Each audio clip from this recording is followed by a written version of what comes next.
Fala pessoal, Gabi aqui começando mais um episódio do podcast Justo Agora, para vocês que me acompanham, né, há tanto tempo. Hoje estou aqui com a convidada estreia dela no podcast. Vamos trazer um temaço que nos é muitíssimo caro, né? Então, quando eu recebi o contato dela, né, foi uma grata surpresa, né? Nos conhecemos aí através das redes sociais.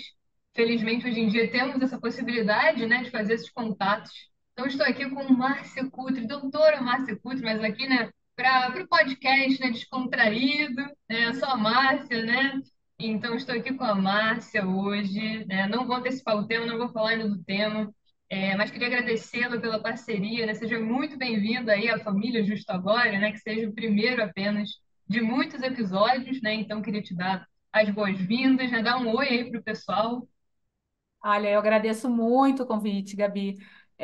Para mim é uma honra poder estar dialogando com você um tema tão importante e tão atual como esse. Então, assim, eu agradeço a todos que vão ouvir, não tenho dúvida que realmente a gente vai conseguir atingir uma gama da comunidade educativa, de um modo geral, de forma bastante satisfatória, porque além do tema ser interessante, as reflexões que traremos juntas será de grande relevância para a sociedade.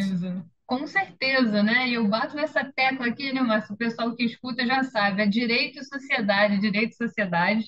E esse tema aqui em especial não temos como pensá-lo sem pensar nessa conexão, né? Então a gente vai falar, acabando aqui com suspense, sobre os desafios do direito educacional junto à comunidade escolar. E claro, né, já te convido aqui para a gente trazer mais temas, porque a gente destacou aqui, fizemos o nosso roteiro, né? O Márcio agora está por dentro de como funciona o podcast, os bastidores, então temos o nosso roteiro aqui, destacamos alguns pontos interessantes para trazer para vocês, mas o tema não se esgota. Muito pelo contrário, né? A gente quer mais é plantar a sementinha para que consigamos retornar aqui e falar muito mais aí para vocês. Deixar a pulga atrás da orelha se preciso, né? É isso aí, é isso aí. A ideia é Provocar, essa, a né? ideia é Provocar essa. no bom sentido, Exato. provocar no bom sentido. Mas espero que vocês gostem, né? Um tema bastante complexo, desafiador, né?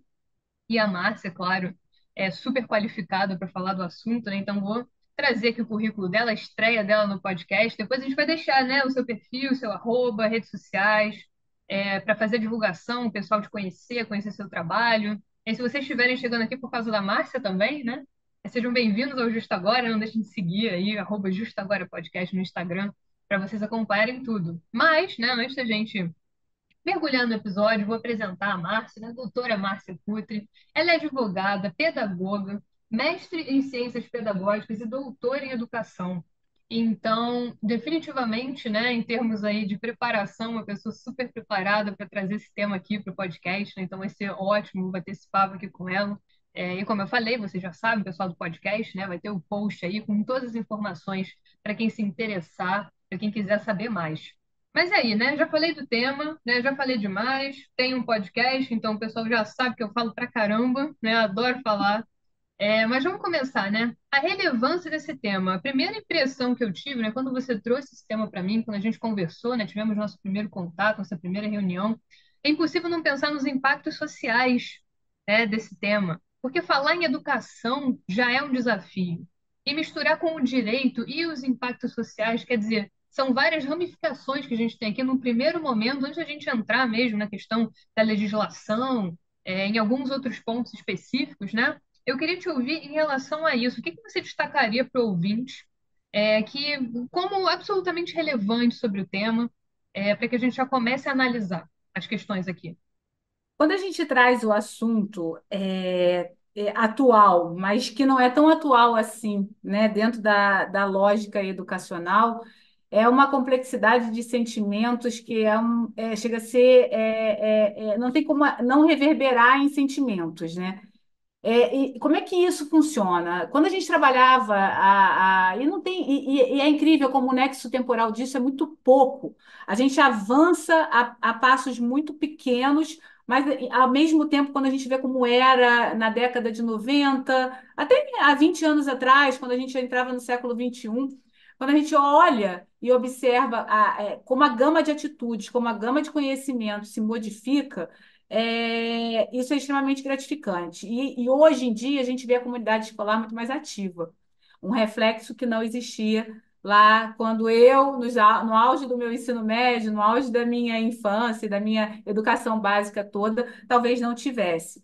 Muitos dos comportamentos que hoje nós vemos nas crianças e que hoje possuem um diagnóstico ou não, ou uma indução da escola, a forma como cuidar disso, se modificou muito rapidamente ao longo dos anos e, ao mesmo tempo, enquanto legislação, não avançamos tanto. E Sim, aí, hoje, o impacto que eu trago é que a comunidade escolar ela está muito mais ativa. Ela sabe muito mais o que ela pode pleitear da instituição educacional, como essa instituição educacional deve atuar com o filho, com o aluno, e muito mais a parte de preconceito, né? Porque não basta só eu ter um filho com algumas características que são referentes a algum transtorno ou não. Mas como eu educo aquele aluno que não tem aparentemente nenhum transtorno a respeitar aquele que tem. E aí os impactos disso são os mais variados possível. Você vê a família inserida e, ao mesmo tempo, não querendo essa inserção, e é uma complexidade de emoções, literalmente, e uma complexidade de ações, porque não há uma regulamentação tão expressiva assim que diga exatamente como o educador e como a escola deve agir. Então, isso impacta na atuação, isso impacta não só na reflexão, e isso tem gerado convenções educacionais, dentro de qualquer ambiente educacional, reflexões a respeito, mas que não geram ainda um impacto social porque não são legalizadas. Então, cada uma cria uma metodologia distinta de atuação e que acaba reverberando de forma positiva, mas que não há ainda uma legislação efetiva. é. Garantidora? Existe, mas efetiva de atuação? Não. Esse é um ponto, né? Eu já trouxe alguns temas aqui, um que me vem na cabeça é multiparentalidade, né? Um tema muito novo também. Então, quando a gente não tem uma receita, quando a gente não sabe a resposta exata, e é um equívoco pensar que o direito sempre vai trazer as respostas exatas, né? Porque a vida não é um quebra-cabeça, né? E nós sabemos muito bem. E muitas coisas mudaram, a gente vê muitos avanços, questões que eram sequer reconhecidas, né, no passado, não se falava muito de saúde mental, por exemplo, né? Então Perfeito. a gente percebe avanços nesse sentido, mas é um efeito dominó, né? É uma questão aqui que vai gerar uma outra, e o impacto ter um impacto na educação de uma criança e na outra, e o respeito, né? O respeito que é um valor tão importante na sociedade, que, claro, a gente não pode deixar de mencionar quando fazemos essa discussão aqui. Mas é verdade, o que mais temos, né, sem dúvida, temos diversos exemplos em que a legislação não acompanha, né? E, na verdade, é quase uma regra isso, né? É quase uma regra, porque a velocidade, né, para quem está de fora, não sabe o quanto é complexo, uma discussão, por exemplo, no legislativo, e temos PECs, e é projeto de lei, e demora, às vezes demora, né? Então a gente nunca vai obter todas as respostas, não da forma como a gente imagina, né? Então é um desafio que puxa outro, né? E várias Exatamente. pessoas envolvidas também, né? Então temos os pais, temos a própria comunidade, né? Os educadores, professores, psicólogos, pedagogos, enfim, né? E as crianças, adolescentes, adultos, né? Todos nós, né? Não temos como excluir a ninguém desse processo, né? Então a complexidade está muito clara, muito caracterizada aqui, né? Então os desafios são inúmeros mesmo. E não podemos deixar de pensar nesses reflexos, né? E como Sim, você disse, nós temos leis específicas, né? Quando a gente pensa até em competências aqui, né, para o pessoal que está ouvindo que não sabe do direito, né? A gente tem a União, temos os estados, os municípios, né, o DF também, claro, ali junto. Mas temos essas competências, as ideias de competência, né? Então, quem vai fazer o quê? Então, passa também um pouco por aí, né, esse esforço em relação à educação, os entes federativos, passa aí pelos entes federativos, né? E nós temos, como você falou, existe, né, uma legislação, existem leis específicas, e nós vamos abordá-las aqui também, né, ao longo do episódio. Mas você trouxe, né, agora a gente já vai contextualizar um pouquinho, né, especificamente em relação ao autismo e TDAH. E como eu falei antes, eu acho que, felizmente, hoje em dia, muito tem sido dito sobre isso. muito se sabe sobre isso, muito mais se sabe sobre as necessidades dessas crianças, dessas pessoas, né? E como que a gente pode pensar isso em relação ao direito à educação? Então, o que que é reconhecido pela lei? Como é que isso é reconhecido pela lei? Como é que o que está dentro ali da sala de aula realmente vai reverberar? Como é que a gente vai poder fazer esse esforço até para explicar para o pessoal como é que isso é na prática? Então, vamos lá. Hoje a gente tem a lei que inclui o autista, a criança que tem o espectro autista, o TEA, reconhece a criança com autismo ou qualquer pessoa como uma pessoa com deficiência. E isso já foi uma grande evolução, né? Essa lei se chama Berenice Piana. Ela data de 2012 e ela traz, quando ela equipara a criança com autismo como uma criança com deficiência, ela abre um leque de opções para que essa criança seja realmente abrangida pela Lei 13.146 de então de 2015, que ela define muito claramente que é a criança que precisa não só do autocuidado, mas ela precisa desenvolver aptidões e habilidades que vão levá-la a ter uma vida com qualidade. Há sempre a expectativa de uma lei que atende uma criança que tem qualquer tipo de transtorno é exatamente desenvolver habilidades. E aí eu vou entrar um pouquinho antes de falar da parte propriamente legal, a gente entender um pouquinho, obviamente eu trago uma expertise, mas não sou clínica para falar com tanta proeficiência assim do que é o autismo. Mas hoje a gente gradua o autismo em três níveis. Nível um, ou seja, ele depende de pouco apoio. Nível 2, que exige um apoio um pouco mais substancial, e eu vou explicar isso já já. Nível 3, ele precisa de muito apoio substancial. E aí, o que que isso significa efetivamente na prática? Né? Quanto maior o nível de suporte que essa criança precisa, ou que essa pessoa. E aí, entenda-se que há adultos hoje com diagnósticos tardios que vão buscar uma qualidade de vida que poderiam ter tido enquanto estavam na educação básica e não tiveram. Né? Então, significa que a criança precisa ou o adolescente, ou o adulto precisa de mais apoio ou menos apoio. E isso varia rapidamente. Ele pode estar no nível um, depois de algum acompanhamento de uma equipe multidisciplinar, ele passa para outro nível. E como é que esses níveis eles funcionam e acabam se distribuindo em si? Né? O nível um, ele diz respeito à comunicação verbal. Então, aquela pessoa que tem, aquela criança, eu falo muito de criança porque a gente está falando de escola, né? Então, o âmbito Sim, escolar, o âmbito educacional, seja ele em faculdade, tá, Gabi? Eu estou falando ele tem direitos que são previstos por lei, inclusive na faculdade, de ter alguns recursos próprios que a faculdade deve também dar a esse aluno para que ele possa acompanhar. Então, quando a gente fala de nível um, a gente fala da comunicação verbal, que ela pode ser pequena, média, acentuada ou nenhuma, pode ter afasia total de não se conseguir se comunicar com aquela criança. O nível 2 ele já dá o suporte que é relacionado à socialização.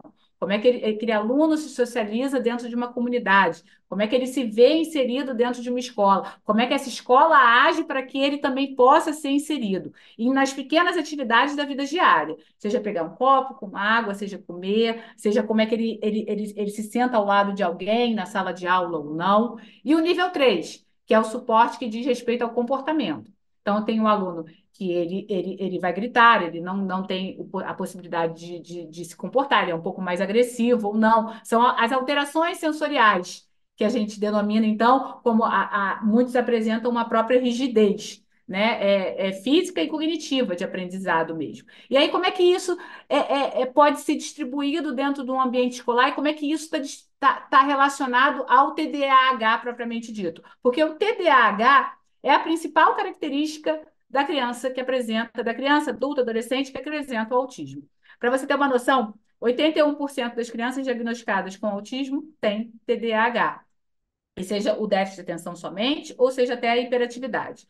46% ele apresenta um transtorno absurdo de ansiedade. E por aí vai. 42% tem o transtorno opositor desafiador, que é um transtorno extremamente complexo de se trabalhar quando a gente fala de comunidade educativa. Não só pelo preconceito, mas dentro de uma sala de aula. E aí, se a gente for buscar lá a história da educação, e que você é mais jovem ainda também, Se a gente for parar para pensar nisso, as nossas salas de aula, elas permanecem iguais, fisicamente distribuídas, como eram há séculos atrás, né? Quando eu falo de séculos atrás, eu falo de anos atrás. Todas dispostas, mesa atrás de mesa, com as mesmas disposições, sem salas sensoriais, sem salas que estimulem outro tipo de atividade ou habilidade daquele aluno. E eu falo aluno como um todo, não só aquele que apresenta autismo, não. Eu falo aluno como um todo. Então, se nós não conseguimos até hoje rever a nossa metodologia educacional de atuação, como é que isso vai impactar ativamente na vida daquele aluno que apresenta essas características? É uma forma agressiva, é uma forma desumana, diria eu, né? De não perceber, e nada empática, né? Além disso, nada empática, de não perceber que o outro apresenta necessidades e que devem ser introspectadas com isso. Mas se a gente falar de legislação, que foi que a gente começou a nortear e eu só fiz esse adendo para a gente poder entender a grandiosidade do tema real. Quando a gente fala disso, a legislação ela garante um sistema educacional inclusivo, ela garante o aprimoramento dos sistemas educacionais, ela garante um projeto pedagógico pautado para aquele aluno, ela garante oferta de qualquer tipo de ensino. O aluno não pode ser discriminado ao fazer uma matrícula. Ele pode se matricular na escola que ele quiser. A escola tem que acolher. A palavra acolhimento ela tem que ser entendida na sua magnitude. Acolher é abraçar. A gente hoje nem utiliza mais o termo, vamos passar por um processo de adaptação. Isso você já deve ter ouvido toda vez que a Sim, criança isso vai, é. né, na educação infantil, o pai chora mais do que a criança, mas às vezes nem é isso. A criança, ela não, nem se usa o termo adaptar. Adaptar significa você se adaptar a uma metodologia, a um sistema, a um ecossistema que ali se formou, de espaço, de cadeiras, de tudo, e que para a criança é muito mutilador, porque foge muito da rotina dela. Mas hoje a gente usa o termo familiarizar. E a partir do momento que a gente usa o termo familiarizar, é fazer com que a criança tenha o sentimento de pertencimento. A partir do momento que você seja aluno inclusivo de educação especial, que a gente assim denomina, é assim que está acoplado à lei, inclusive o aluno que é reconhecido com deficiência como autismo. É um aluno de inclusão. Quando você traz isso dentro da sua expectativa educacional, como gestor educacional, você realmente faz com que aquele aluno se sinta pertencente àquele meio. E aí tudo pode fluir melhor. Escolas que às vezes não têm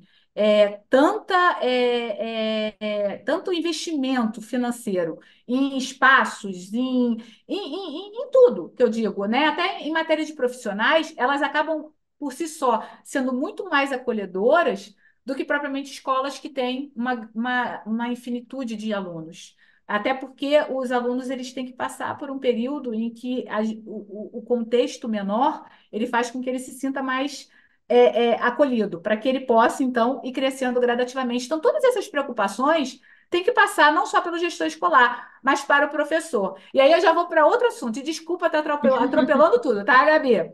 Estou atropelando um monte Não, de temas, mas mas tá tudo conectado, tá tudo conectado. porque é tão bom falar sobre isso. Aí a gente vai falar de uma coisa que você mencionou, como que fica a saúde mental desse professor que está ali, que está sofrendo ali, não sabe como agir, porque a legislação também, ela não ainda determinou nem sequer a quantidade de alunos que é permitido ficar em sala de aula. A gente trabalha com uma média de um, dois, três, quatro, cinco, e esses alunos eles têm direito, por lei, a ter um acompanhamento, que é o que a gente chama de AEE, que é aquele assistente, ou propriamente um professor, ou propriamente um cuidador, tem que ver o nível, né? Quando a gente fala do autismo propriamente dito, a gente tem que ver o nível que ele precisa daquele acompanhamento. E muitas vezes, aquele professor que está ali para dar suporte para o professor regente da sala de aula, ele tem que permear vários alunos simultaneamente. E aí, quando eu te digo como é que isso funciona?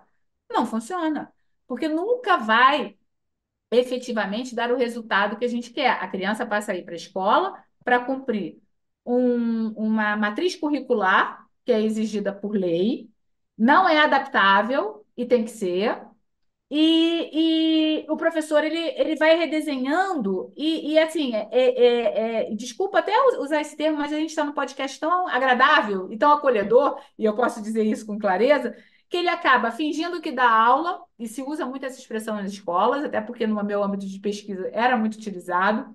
Finge que dá aula e o aluno finge que aprende. E assim a gente vai seguindo o fluxo. E será que é real? Será que a gente cumpriu a nossa obrigação como educador fazendo isso? Acredito que não, né? E isso não é a realidade educacional que a gente deve abraçar. E aí, voltando à questão da legislação, e você pode me interromper a hora que você quiser, porque eu sou um fluxo contínuo, assim, de informações, e às vezes a conexão cronológica também não ocorre da forma que tem que haver. Não, que Eu deixo, isso. eu deixo você muito confortável. Então, quando a gente fala da lei da inclusão da pessoa com deficiência, na verdade, ela busca exatamente garantir o acesso desse aluno autista, e aí, porque aqui o foco é o autismo, então, quando a gente falar em outro podcast, em outra oportunidade, sobre Ah, os com outros certeza. transtornos, Esse tema convida, com certeza, um episódio específico, né? Que a gente só tá né? pincelando Exatamente. mesmo, né? Exatamente. Então, vamos falar sobre o autismo. Então, assim, além de ser um dever do Estado, é um dever também da instituição, seja ela pública ou privada. Quando a gente fala de Estado, obviamente, Estado maior, seja no âmbito da federal, estadual, municipal, é uma obrigação, isso é fato. Cada uma com a sua expertise, por exemplo, nós temos a Secretaria Municipal de Educação, que cuida da parte da educação infantil, já o Conselho Estadual de Educação cuida, então, do ensino fundamental e ensino médio. Mas todos eles têm a responsabilidade do atendimento educacional, com especializações direcionadas aos portadores de deficiência. Entenda-se aí o grupo relacionado ao grupo de alunos autistas. E isso é muito claro, é protegido pela Constituição Federal, nós temos a LDB, a LDB, na verdade, que é a Lei de Diretrizes e Bases, ela norteia, porque ela, na verdade, ela fala ela determina uma fala que você teve anteriormente, que é exatamente isso, de quem é a função de quem. Quem cuida do quê? Quem faz o quê? Né? Quem é o Exatamente. Então, responsável, né? Muita gente me pergunta, mas se acontecer tal coisa, quem é o responsável? A gente está sempre se exatamente. perguntando, né? Está sempre se perguntando. É que é um Exatamente. grande esforço, né, Márcia? Eu acho que são vários pontos, Muito. várias questões. Então, desde a gente determinar mesmo as necessidades de cada um, e aqui um dos pontos que eu gostaria de ressaltar é o direito à igualdade, né? O que que é igualdade, né? Você também pensar em tratar os desiguais na medida de sua desigualdade. É o que a gente aprende na faculdade, né? Então, todos são iguais Perfeito. perante a lei. Aí é fácil, você abre o artigo, tá lá. Todos são iguais perante a Exato. lei. Perfeito. Mas e na vida real? É assim mesmo? E essa criança precisa disso? E como a gente vai garantir isso? E às vezes não é nem muito sobre infraestrutura. Como você falou, às vezes é um espaço mais acolhedor. E um outro ponto da sua fala que eu achei muito interessante é mudança de nomenclatura, né? Você trocar adaptação por você tentar encaixar aquela criança ali por um processo de se familiarizar, né? Que eu falei muito de visita, né? Visita e convivência, né? Eu já trouxe aqui para o podcast.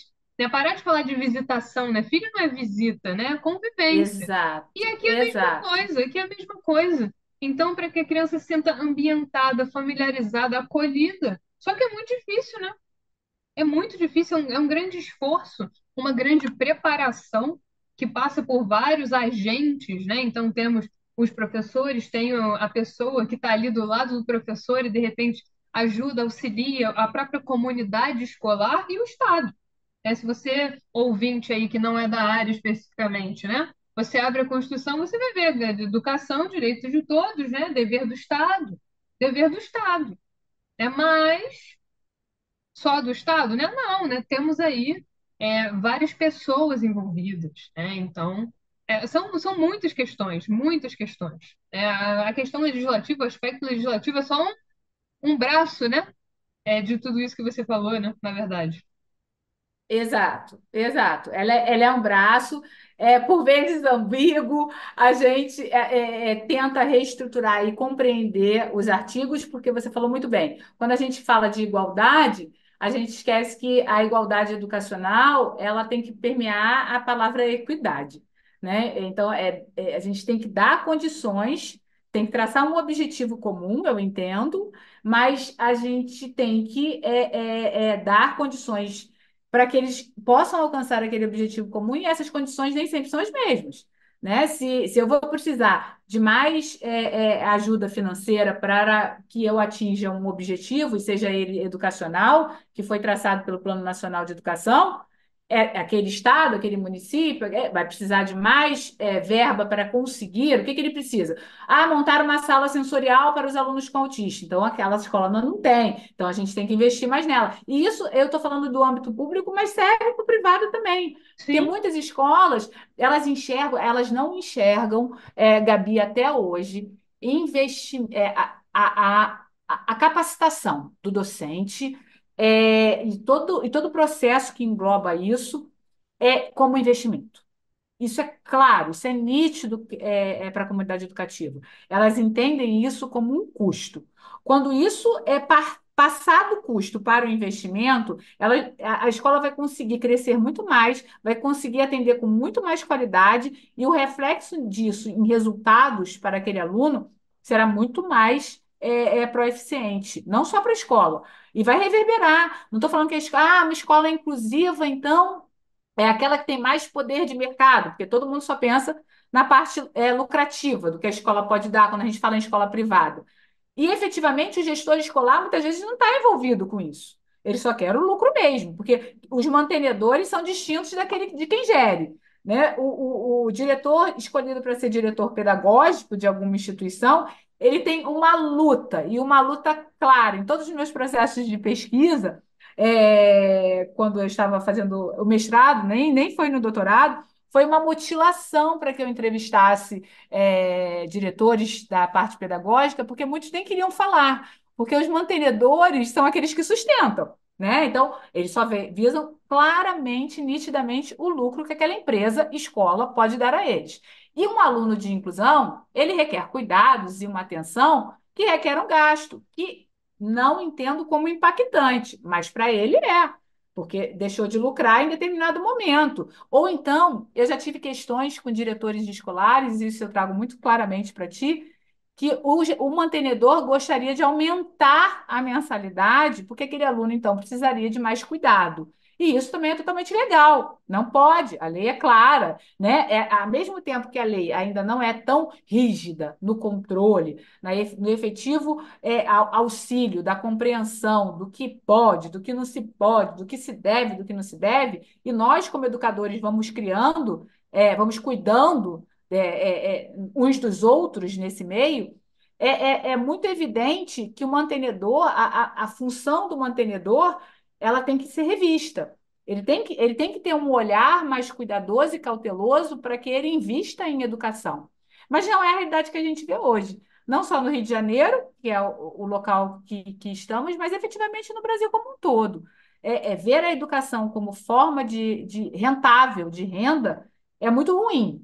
Não estou falando que isso, então as escolas devem ser fechadas, o dono da escola não deve ganhar dinheiro. Não, ela é uma empresa. Eu entendo a escola como empresa. Eu só acho que tem que ter um olhar cuidadoso, porque as pessoas, e principalmente os docentes, estão adoecendo mesmo. Saúde mental, principalmente em época de pandemia, de exigências de plataformas digitais, aulas isso foi virtuais. uma grande dificuldade, né, para todos e deixou, escancarou ainda mais os abismos, né, que existem por aqui. Com Pessoas que sequer certeza. conseguiram fazer aula, acompanhar, né? Então, Exatamente. falar sobre isso no Brasil especificamente é mais desafiador ainda, né? Então, você Exatamente. vai puxando, é um Exatamente. novelo, né? Só vai saindo Exato. mais coisa. Mas é verdade, eu Exato. concordo, né? Eu acho que são várias pequenas questões juntas, que nós estamos analisando aqui. E um ponto interessante que você colocou aqui no roteiro, e eu queria te ouvir em relação a isso, é em relação às políticas públicas, né? Porque, claro, aqui acho que já está bem evidente para os ouvintes que a gente está diante de uma questão bastante complexa, e a gente está destacando só um pedacinho dela, né? Só alguns dos contornos aqui. Mas, obviamente, não é só dever do Estado, né? Que a gente está falando tanto de instituições de ensino públicas quanto privadas. Mas fato é que existem as denominadas políticas públicas, né? E que as pessoas, né, com certeza já ouviram falar, mesmo quem não é da área. E a gente pode pensar como essas políticas públicas podem colaborar na execução e análise do sistema educacional, né? Porque se você tem uma mudança, né? Eu acho que o que seria legal, né? No final, a gente sempre deixa uma reflexão aqui, né? Se a gente tem uma mudança de pensamento, seja em função, por exemplo, de uma catástrofe, como foi o caso da pandemia, em que deu um clique, né, um giro ali, opa, peraí, isso aqui não está funcionando, isso aqui não está atendendo, eu vou ter que mudar, como eu vou fazer isso, né? Então, seja por isso, seja esse o start, ou seja qualquer outro, né? Seja uma nova gestão, por exemplo, uma nova preocupação, um reconhecimento de que existem essas necessidades e que, portanto, precisamos atendê-las e observá-las, né? Eu acredito que essas políticas possam, sim, de fato, colaborar, né? Então, surgem essas políticas diante dessas necessidades, e por isso esperamos aí um avanço. Mas ainda assim temos, né? É uma situação complexa de qualquer jeito, né? Porque falando em educação, fala-se aí a nível nacional, então todos os entes federativos, né? Mas Verdade. queria ouvir de você, porque eu achei esse tópico bastante interessante, que você colocou aqui no roteiro.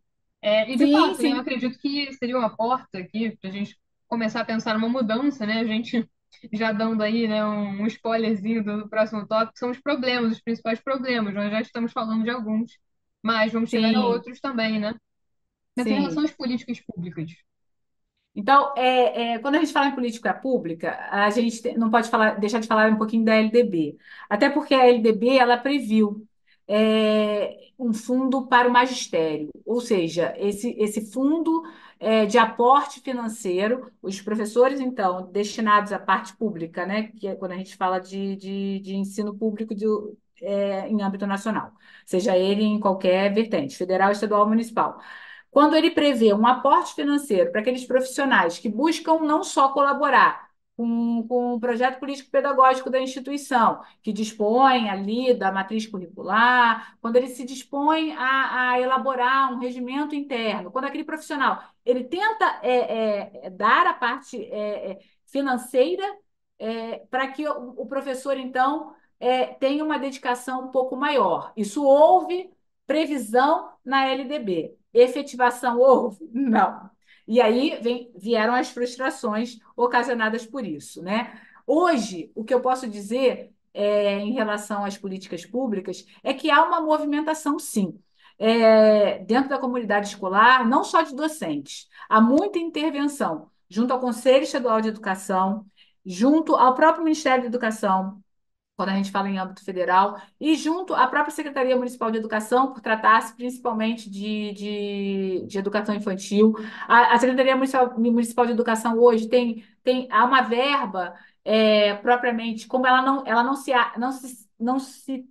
não tem como ela captar todos aqueles alunos da idade destinada à educação infantil, ela hoje abre portas para que creches em comunidade possam realmente efetuar o trabalho que ela deveria efetuar. E para isso ela remunera esses profissionais, que passam a receber uma verba governamental, municipal, na verdade, para que isso possa acontecer. Isso já é uma iniciativa fantástica, mas isso também acontece após muito custo, muita luta, muito diálogo. Então, eu acho que esse diálogo ele não pode parar, ele tem que ser realmente frequente, assíduo, persistente, inconveniente por vezes, ele não deve parar, porque foi por meio de diálogos que algumas conquistas foram realmente alcançadas. E quando a gente fala de políticas públicas, o olhar ele tem que ser muito mais cuidadoso ainda. Porque quando a gente fala que tem uma lei que ampara, principalmente criança com autista, tem uma lei maior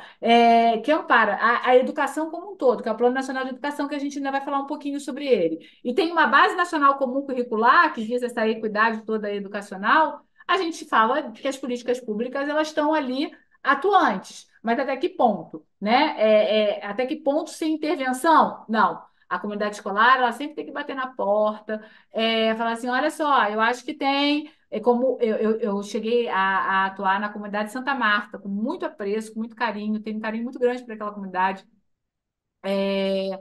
O Morro Dona Marta e Comunidade Santa Marta, né? Assim que fica em Botafogo. E lá há uma destinação do governo municipal para que creches locais possam efetivamente fazer um trabalho muito digno e bonito. E isso é muito relevante. Mas é um trabalho ainda que caminha a passos muito pequenos, né? E de não ainda impacta de forma relevante dentro daquelas comunidades. Na Rocinha há também. Há comunidades no Rio de Janeiro que já têm esse auxílio financeiro da prefeitura, mas eu acho que a gente precisa muito mais. E esse diálogo só pode ser, essas portas escancaradas, elas só podem ser conquistadas quando a gente resolve realmente se unir como sociedade em prol de um bem comum. Enquanto a gente não enxergar que o aluno inclusivo ele precisa realmente ser abraçado pela sociedade como um todo, vai ser muito difícil a gente impactar políticas públicas reais e que causem realmente uma modificação social na nossa vida. A base da própria política pública tem que ser essa mudança, né? Como eu falava antes. Então tem que existir esse esforço, e que bom que já existe e que aumente, né? Cada vez mais e que tenhamos mais histórias bem-sucedidas, né? Casos Exato. bem-sucedidos. E eu acho, né, Márcia, que diante de tudo que a gente trouxe, eu acho que já está mais do que evidente a grande quantidade de problemas, de questões, de dificuldades, o esforço que é necessário aqui para estudar esse tema, para modificar tudo que é relativo a esse tema. Mas chegamos aqui, não é à toa que fizemos esse tópico aqui da problematização, porque temos muitas dificuldades concretas aqui, você já mencionou algumas.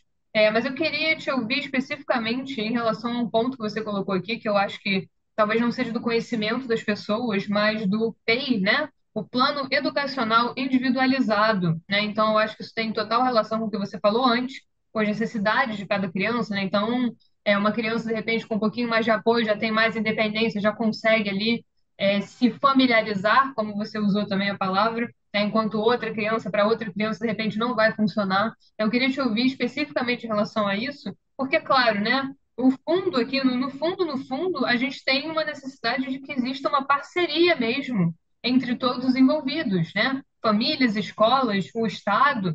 Então, queria te ouvir especificamente em relação a esse ponto. Muitos pais e professores, até gestores da escola, não sabem nem como fazer, nem o que significa a sigla.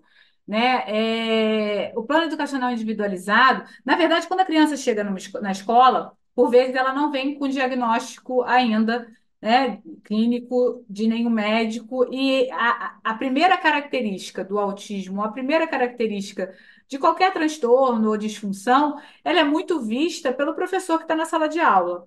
E aí a gente começa a evoluir dessa forma, chamando a família, trazendo a família, essa parceria tão importante, né? Trazendo a família para a escola. Muitos aceitam, outros não aceitam, outros vão buscar um maior entendimento, mas o PEI, né, se a gente for partir do momento legal, ele deve ser feito a partir do momento que o aluno tem um diagnóstico fechado. Até porque se precisa saber a melhor forma de agir. O PEI, na verdade, é um documento. Ele é elaborado pelo professor, coordenador, pelo gestor. Não se há uma regra de quem cria o PEI. Ele nada mais é um documento que vai conduzir a vida prática do aluno e do professor. Né? Atendendo às necessidades especiais daquele aluno, qual é a base que ele vai trabalhar, qual é a matriz curricular que ele vai rever. E não tem como eu não permear, falando de PEI, sobre o Plano Nacional de Educação. Porque o Plano Nacional de Educação, lá de 2014, quando ele previu um avanço significativo que ia ser consumado esse ano, ele exatamente permeia um pouco a necessidade especial, falando de uma revisão efetiva da matriz curricular, não só para o aluno que abrange todas o patamar curricular da grade normal, como um aluno que é especial também. E a gente não tem hoje, Gabi, um material escolar próprio para o autista. Né? Eles são confeccionados, cada escola, como eu te disse, cada escola vai avançando da forma que melhor convém naquele momento para atender a necessidade especial daquele aluno que é específico, né? A necessidade é especial daquele aluno determinado. Então, é muito complexo você criar um. Quando a gente fala, tem tantas escolas que adotam, qual é o sistema de ensino? Qual que aprova mais? Qual que não sei o quê? Hoje não existe mais isso. A gente não tem que ter mais essa visão enquanto as editoras não tiverem um olhar tão delicado e tão atencioso para aquele aluno com aquela deficiência. Então, o plano educacional individualizado, ele surge justamente para suprir essa ausência. Como a gente não tem material didático apropriado para aquele aluno. As avaliações, como a gente vai falar de prova de Enem, a gente fala de algumas características. O aluno que tem transtorno, o aluno que tem autista, ele tem mais tempo, ele faz uma prova com uma letra maior, ele faz uma prova colorida, mas ele não faz uma prova diferente. Ele faz o aluno que não tem deficiente visual, ele faz uma prova ouvindo alguém perguntar, mas ele não faz uma prova diferente. E como é que isso funciona? Né? Como é que a gente avança passos tão pequenininhos diante de um plano nacional educacional tão amplo e tão bonito de ser efetivado? Então, falta realmente uma fiscalização efetiva. Mas voltando ao TEI, ele, na verdade, vem suprir exatamente essa carência. Como eu não tenho um material didático, como eu não tenho quem elaborou isso para mim, que eu possa ir lá na papelaria, né, nas livrarias e comprar, eu tenho que formalizar isso por meio de um documento, que é esse plano. E aí ele precisa atender não só uma grade curricular feita exclusiva para aquele aluno. O que aquele aluno de quinto ano precisa saber para alcançar um sexto ano? Mas aí eu compacto, eu compilo, eu faço não é o mínimo necessário, mas a gente reduz. Ele precisa saber o que ele precisa saber do conteúdo de história, o que ele precisa saber do conteúdo de ciências, o que ele precisa saber. A gente é plano individual mesmo, e aquilo tem que ser adotado. E aí é a pergunta que não quer calar. Como é que o professor executa esse plano? A gente executa esse plano por meio de professores auxiliares que vão colaborar com isso. A execução, a elaboração, o professor tem que estar junto. A execução, além dele estar junto, ele tem que contar com a ajuda do que a gente chama de atendimento educacional especializado, que é aquele professor que vai ficar ali ao lado do aluno que possui o autismo, e isso nas esferas que eu não estou entrando novamente nos níveis, mas nos mais variados níveis para acompanhar e analisar a eficácia daquele plano. E é isso que é destinado aos pais. Os pais têm que colaborar para que a gente possa ver a evolução gradativa daquele aluno também no ambiente acolhedor da casa, não necessariamente só da escola. E aí é um pouco antagônico, porque nem sempre ele é efetuado por quem é capaz de fazê-lo. E aí gera uma outra complexidade na escola. A escola não tem um profissional que se debruce sobre aquele material, porque o professor que dá aula do ensino fundamental 2, né, que a gente chama do sexto até o ensino médio, eles são profissionais muitas vezes horistas. E esses profissionais, eles circulam rápido pelas escolas. Eles entram e saem. Como ele vai falar assim, não, então agora está no momento de eu pensar. Se não houver um incentivo financeiro para aquele professor que realmente o acolha, o abrace, porque não é só o aluno que tem que ser abraçado. O docente que atua com aquele aluno também tem que ser abraçado. A família também tem que ser abraçada, porque as famílias chegam cheias de angústias, elas também não sabem nem como agir, nem como. Porque tem uma parte do PEI que é muito detalhado isso. Você cria uma matriz curricular, você cria o conteúdo específico, como realizar aquele conteúdo específico, as atividades que aquele aluno vai fazer e as atividades que os pais também deverão ter em casa com ele. E aí é esse movimento que, por vezes, os pais também não têm. E como é que eu vou fazer esse aluno se desenvolver como um todo? Se a escola realmente não abraçar e fazer veementemente aquilo acontecer, né? E aí a gente entra novamente na qualidade do custo. Assim, enquanto não se reconhecer como investimento, se analisar meramente como custo, não vamos evoluir, não vamos avançar. E aí, o que a gente vê na grande parte das escolas são PEIs realizados sem o menor conhecimento de como deve ser, meramente para constar, para falar assim para o pai: olha, eu fiz, o pai finge que viu, porque também não tenho tempo para aquilo. E aí nada é revisto, nada é alcançado. Como eu te falei da legislação, a legislação podia ser muito mais efetiva, não só se ela fosse fiscalizada, porque não há fiscalização sobre isso mesmo, mas se ela fosse muito mais assertiva, se ela fosse muito mais determinante. Nas salas de aula só pode haver tantos alunos com características assim. Deve haver um professor para cada. Não há essa determinação. Então, por quê? A lei também visa abraçar, mas abraçar aquele que não quer abraçar e usa das vertentes legais para não ter gasto é mutilador. É mutilador principalmente para aquele aluno que está ali, é um ser humano que merece todo amor, merece todo carinho e poderia desenvolver muito mais do que aquilo que ele está desenvolvendo, dentro das Uhum. necessidades que ele abrange. Então, na verdade, o PEI, ele quer assegurar um sistema educacional inclusivo, que é, visto que nenhuma editora, nem, não há um acompanhamento sobre isso, nada funciona sobre isso, surge então a nomenclatura PEI, cria você.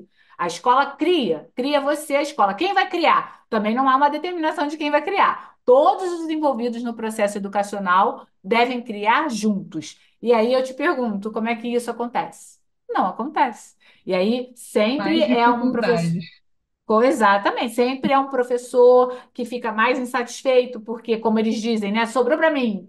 E não é sobrou para mim quando você. Aí você mais uma vez não enxergou o aluno, mas você também. Aí eu tenho que também entender que o professor, por ser um ser circulante dentro de várias escolas, com vários projetos políticos pedagógicos distintos, com vários regimentos internos distintos, você tem que entender, peraí, deixa eu lembrar desse aluno que estuda na escola tal, que eu atuo terça e quinta, quarta e quinta é na outra, é muito complexo. Então, o que eu vejo é falta de investimento financeiro, porque quando você é remunerado de uma forma adequada a atender às suas necessidades também, como a tua pessoal e a da tua família, você com certeza cria um ambiente muito mais amistoso, muito mais amável, muito mais solícito, para que o outro possa enxergar o aluno como um ser humano que merece todo o cuidado do mundo.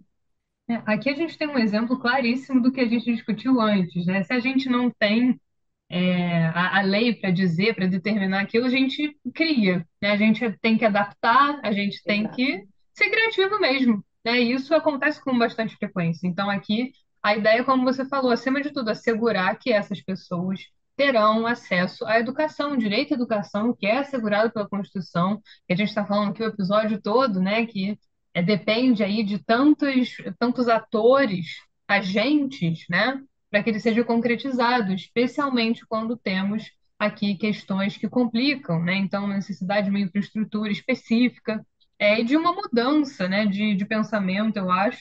E o que eu gostaria de chamar a atenção, né, muito a gente estuda bastante isso no direito, função social, né? Então, fala-se muito, a primeira que eu aprendi foi função social da propriedade, né? Então, é claro, a propriedade tem ali a sua finalidade. Então, se você deixa uma casa ali abandonada com um criadouro de mosquitos, isso aí não está atendendo a função social. Função social dos contratos também. E aqui você colocou no roteiro e a função social da escola, né? Qual é o papel mesmo da escola? Então, você investir para que essas pessoas tenham essa infraestrutura, para que consigam ali se realizar, se desenvolver, né? E estamos falando, pensa aí numa criança, né, no início ali da vida, e quanto é Perfeito. importante a gente ter esses relacionamentos, a gente ser acolhido, a gente ter um ambiente em que a gente possa se desenvolver, porque isso a pessoa vai levar para a vida, né? Então, é mais é gritante aqui a necessidade de que a gente pense nessa questão, né? Então, quem vai executar isso, quem vai elaborar isso, né? O ideal, né? E a gente que fala muito no direito, no mundo ideal a gente teria essas diretrizes, tudo determinado. É claro que seria, mesmo assim, haveria dificuldades, porque teríamos várias pessoas envolvidas, né? Então, de repente, o que funciona no município X não funciona no Y, né? Mas aí o estado alfa, beta, né? Que a gente vê aí nesses nomes hipotéticos, né?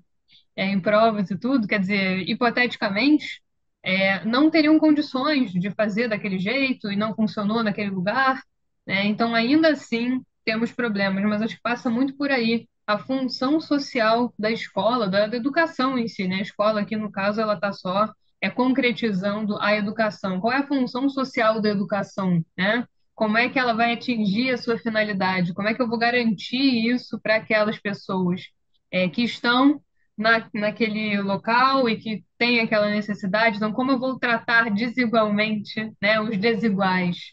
Então, acho que são muitas questões aqui. Exato. E, claro, né, temos aqui um embate entre teoria e prática, né, o que precisaria Exato. existir e o que existe.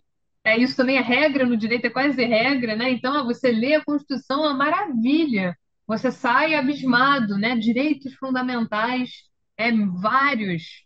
E como é que funciona na prática? Será que a gente consegue mesmo? E é um país imenso que a gente vive, né? Será que eu formulo uma política pública aqui no Rio de Janeiro? Estamos no Rio de Janeiro, vai funcionar no norte, no sul, no centro-oeste, no nordeste? Será?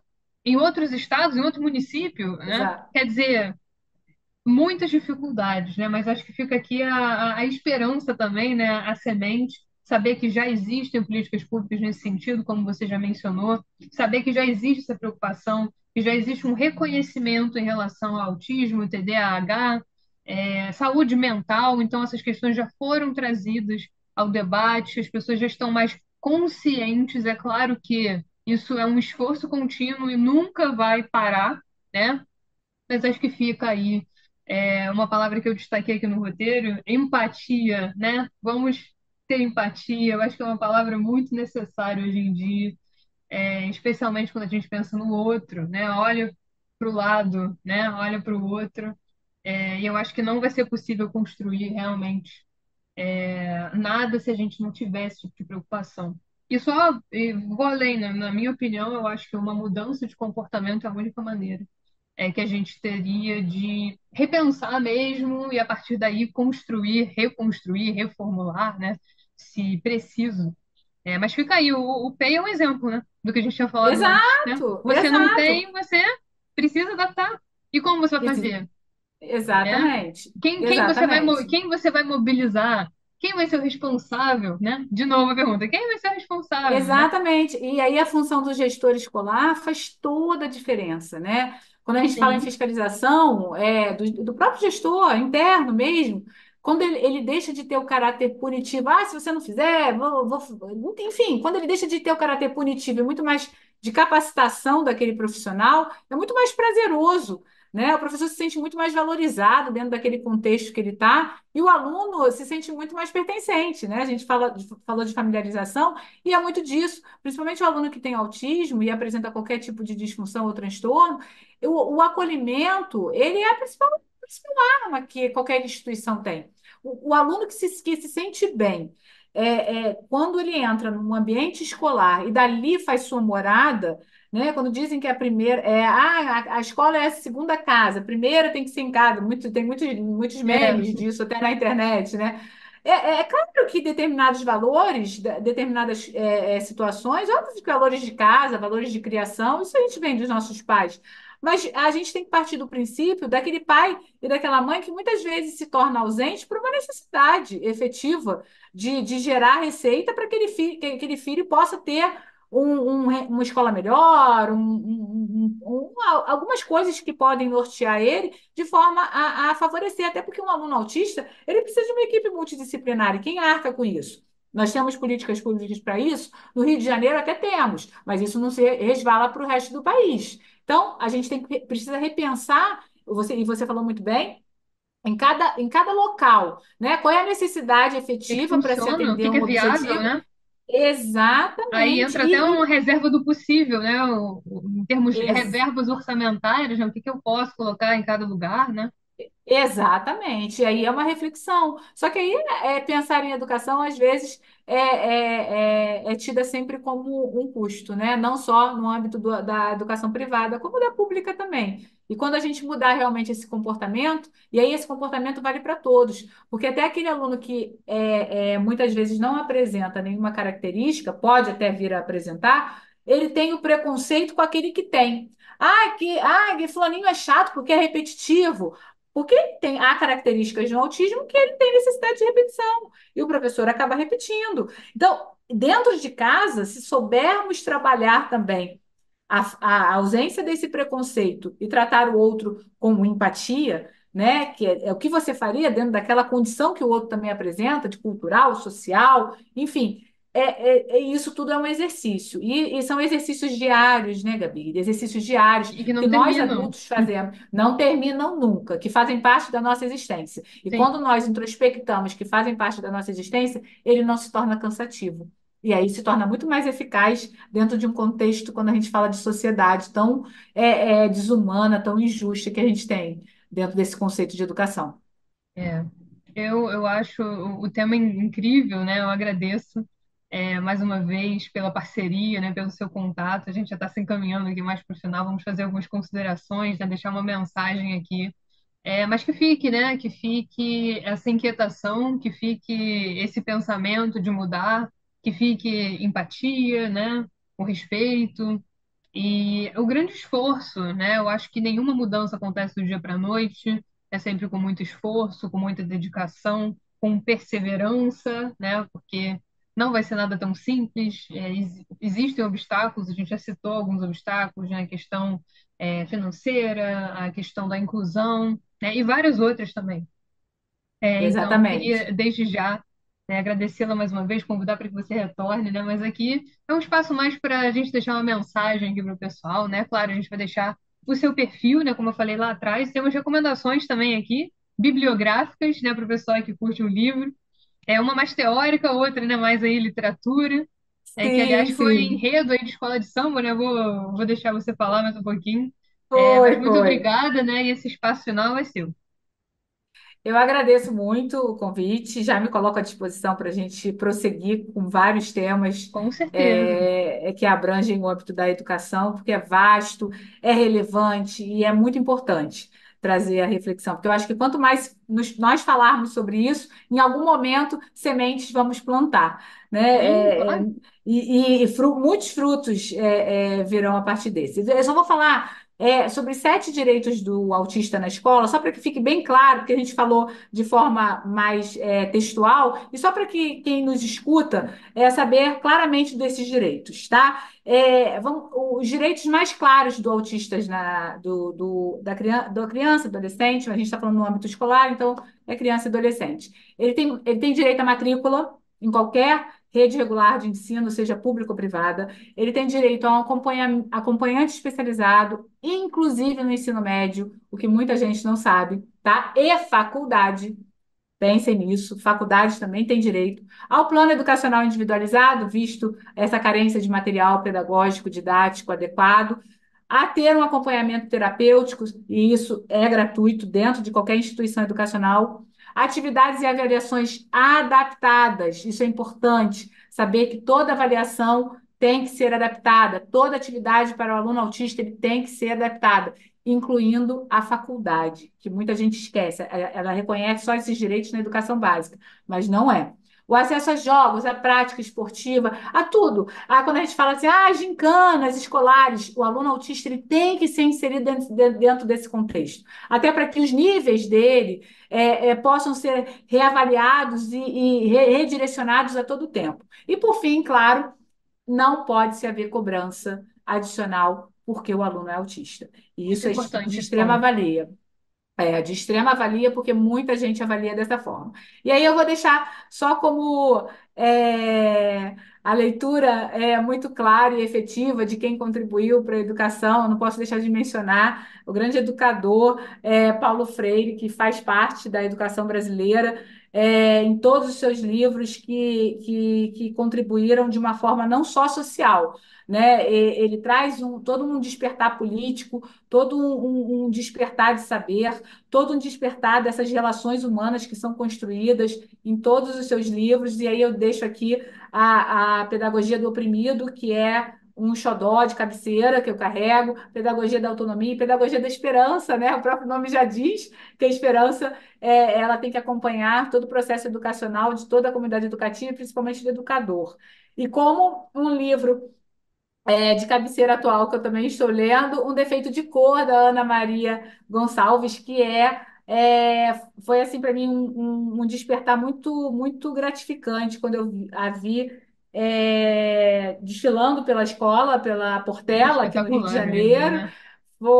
É espetacular, ele deixa assim calafrios de a gente se enxerga atuando como realmente pessoas preconceituosas e sem se enxergar. É uma coisa incrível. Ela realmente ela chega assim no interior do coração das pessoas, e se a gente não fizer com que a leitura cada vez seja mais efetiva dentro desse país, a mudança educacional também não vai ocorrer, né? Sim, né, tá Então, tudo relacionado, tudo tudo, relacionado na tudo, importância da tudo, leitura. Leiam um livro, leiam um exatamente. livro, né?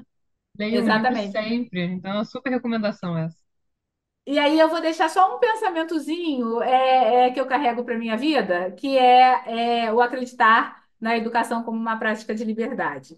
em que as pessoas sejam educadas de forma crítica, consciente, para que transformem não só a realidade que vivem, mas de todos que a cercam. E eu acho que quando você trabalha a liberdade do seu pensamento, você faz com que não só você amadureça como profissional, como pessoa, como ser integrante de uma sociedade capaz de se reinventar. Porque toda sociedade tem que se reinventar, recalcular a todo tempo direcionamentos, e eu acho que quando você traz essa liberdade crítica de pensamento ponderado, respeitoso, a gente só cresce como sociedade e a gente só vai crescer como país. E eu acho que a gente tem muito ainda a crescer nesse processo aí de diálogo aberto. E você, Gabi, parabéns por trazer essa iniciativa de podcast em que a gente pode falar com Muito obrigada. tranquilidade, falar com liberdade aquilo que a gente pensa e poder contribuir para que outros pensem e outros tragam outras formas de pensar também e cheguemos, então, no ideal de sociedade aí que a gente possa alcançar, sim. Com certeza, né? É muito legal ter esse espaço aqui de bate-papo, né? Eu vou conhecendo os convidados, faço as parcerias, né? Quem acompanha sabe aí. Então, é com grande prazer que eu recebo você aqui. E vamos voltar, né? Com certeza. Aí já trouxemos alguns temas dentro desse, então tem muita coisa legal para abordar. Ficam aí as recomendações, a gente vai fazer um post, né? Só com essas recomendações, com os livros, esse livro, né? Literatura aí brasileira. É um defeito de cor, incrível, né? Não é à toa que virou enredo aí da Portela, né? Esse ano Verdade, de verdade. 2024, então, obras muito completas também, Paulo Freire, a gente vai deixar tudo aí para os ouvintes que se interessam mais sobre o assunto, quem quiser se aprofundar. E claro, as redes já da Márcia, a gente vai deixar tudo direitinho. Quem segue o podcast sabe que tem post só para o convidado, né? Então vai ter um post aí só para ela, uma fotinho, né, de capa, com todas as informações para quem quiser seguir. E quem estiver chegando aqui por ela, né, também não deixe de seguir o podcast, a gente está no Instagram, arroba Justo Agora Podcast, também no YouTube, né, tem um canal. Se vocês quiserem escutar o episódio na íntegra também, tem o Twitter, arroba Justo, underline agora. Então, não deixem de acompanhar o podcast. Eu sempre posto enquete. A gente vai pensar numa enquete também legal para deixar para o pessoal. E é isso, né? Deixo aqui muito obrigado. Espero que a gente tenha conseguido provocar aí o ouvinte a pensar, que as pessoas reflitam, né? Porque eu acho que é assim que todas as mudanças começam, né? Uma ideia na cabeça, né? E aí, quando vê, né? Acontece na vida real, claro, depois de muito esforço também. Mas é isso, né? Muito obrigada, Márcia, né? Uma boa tarde para você, né? Gravamos aqui uma tarde de sexta-feira, né? Então, uma boa tarde para você, ouvintes também, né? Para quem ficou até aqui, muito obrigada, né? Espero que vocês tenham gostado do episódio. Com certeza, deixem aí sugestões, comentários para a Márcia retornar com outros temas, né? Outras ideias também aqui, que sem dúvida vamos repetir a parceria. Um beijo grande, Márcia, muito obrigada, né? Um Ouvintes, beijo, e até a um beijo, próxima. Tchau, um tchau. beijo, um forte abraço, tchau.